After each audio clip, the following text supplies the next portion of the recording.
안녕하세요 여러분. 2022학년도부터 한국항공대에 AI 자율주행 시스템 공학과가 새로 생긴다는 거 알고 계셨나요? 궁금해할 여러분들을 위해서 김필은 교수님을 모시고 한번 AI 자율주행 시스템 공학과에 대해서 이야기 나눠보도록 하겠습니다. 먼저 교수님 소개 부탁드릴게요. 네, 안녕하세요. 저는 한국항공대학교 AI 자율주행 시스템 공학과 김필은 교수라고 합니다. 네, 요즘 4차 산업혁명이다, 인공지능, 자율주행차, 딥러닝, 드론 이런 단어들이 많이 나오잖아요. 결국 인공지능 이런 쪽으로 연결이 되는데 AI 자율주행 시스템 공학과에서는 이제 주로 자율주행 자동차를 타겟으로 해서 무인항공기, 드론, 자율비행하는 네. 자꾸 발음 꼬이네요. 그러니까 드론도 자율비행하는 그런 시스템에 대해서 공부를 하고 그런 과입니다. 그러면 뭔가 자율주행 자동차부터 시작해서 이제 드론, 항공기까지 점점 진화하는 그런 자율주행 시스템에 대해서 배우는 과이죠. 자율주행 시스템 소프트웨어와 그 소프트웨어 플랫폼이 어떻게 구성되고 어떻게 설계해야 될지 이런 것에 대해서 공부를 하는 과입니다. 저는 이제 학부 때부터 항공우주공학과를 공부를 했습니다. 그래서 직장도 항공산업에서 일을 했었고, 그러다 이제 유학을 갔는데 잘 안 돼가지고 이제 로봇 쪽으로 공부를 했거든요. 졸업 후에도 이제 항공 쪽에 미련이 있고 해서 항공대에서 이제 자율주행 관련 전공에서 이제 교수를 모집한다는 공고를 보고 지원을 하게 되었습니다.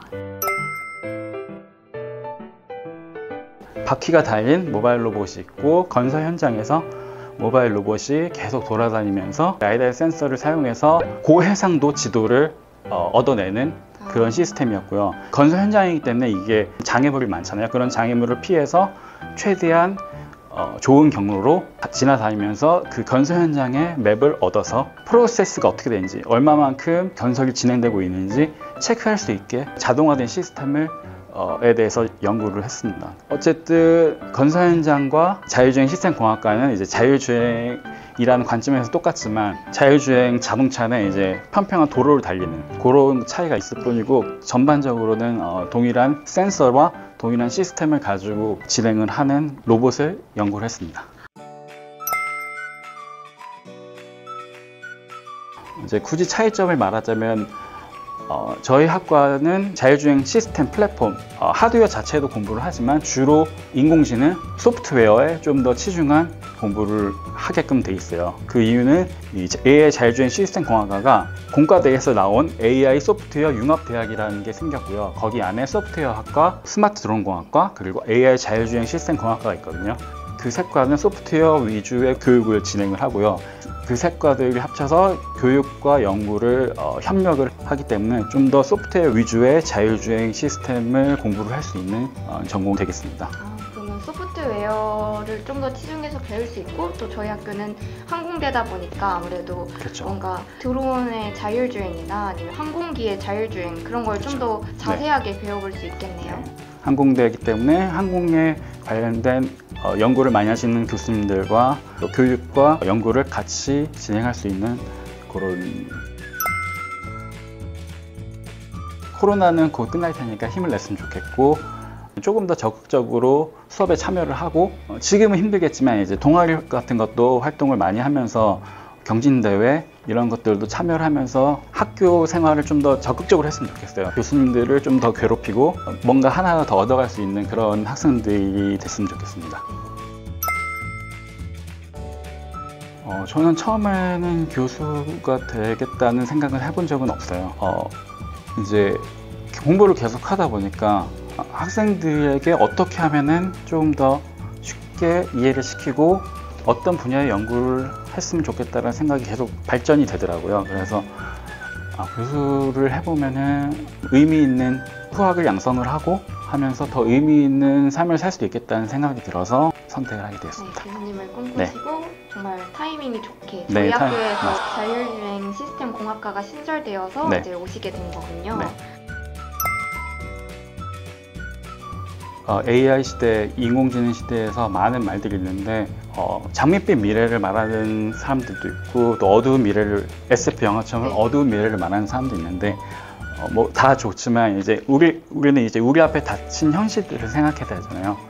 이제 AI가 발전되면서 직장이 줄어들거나 직장이 줄어들기 때문에 소비가 줄어들고 그러면 기본소득을 주고 뭐 이런 얘기도 나오는데 물론 절대적인 직장의 수는 주겠지만 어쨌든 그것을 자동화시키고 관리할 사람은 필요한 거고 이제 AI가 할 수 없는 능력을 키우든가 아니면 AI를 잘 활용한 능력을 키우든가 이 두 가지의 능력을 키우면 될 것 같아요.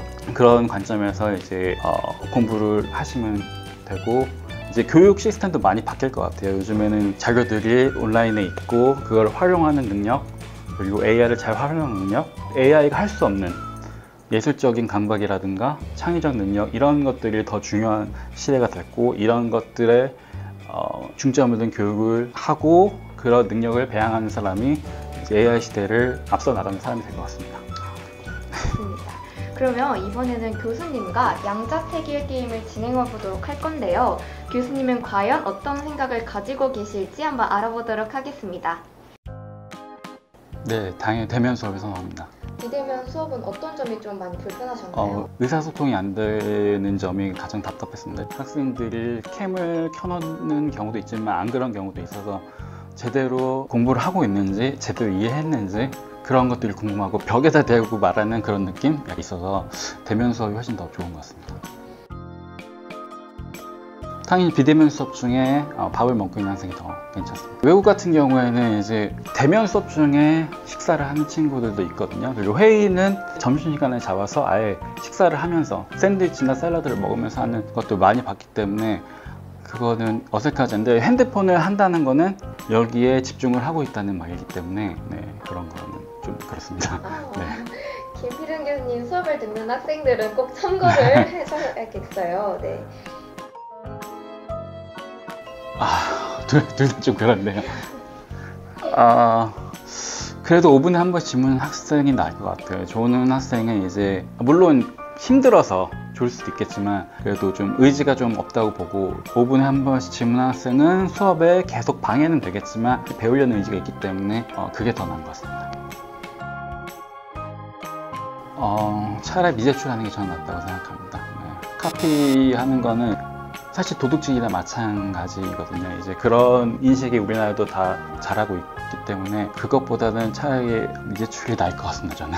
그럴 바에 아예 카피해서 네, 그럴 바에는 안 내는 게 낫습니다. 근데 출석을 하고 나가는 학생이 미리 알려준다면은 그거 상관없지만 글쎄요, 그 경우에 따라 다르겠지만 미리 알려준다면은 출티가 낮고 아니라면은 1시간이라도 늦게 오는 학생이 나을 것 같습니다.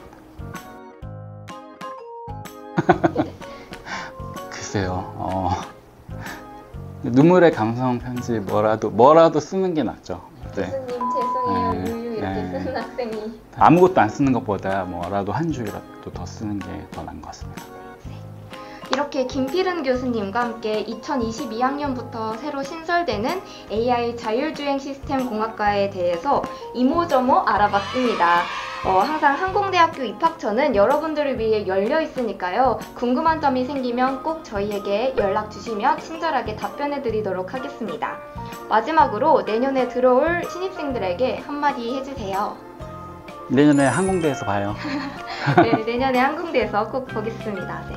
그러면 마지막으로 구독, 좋아요, 알림 설정.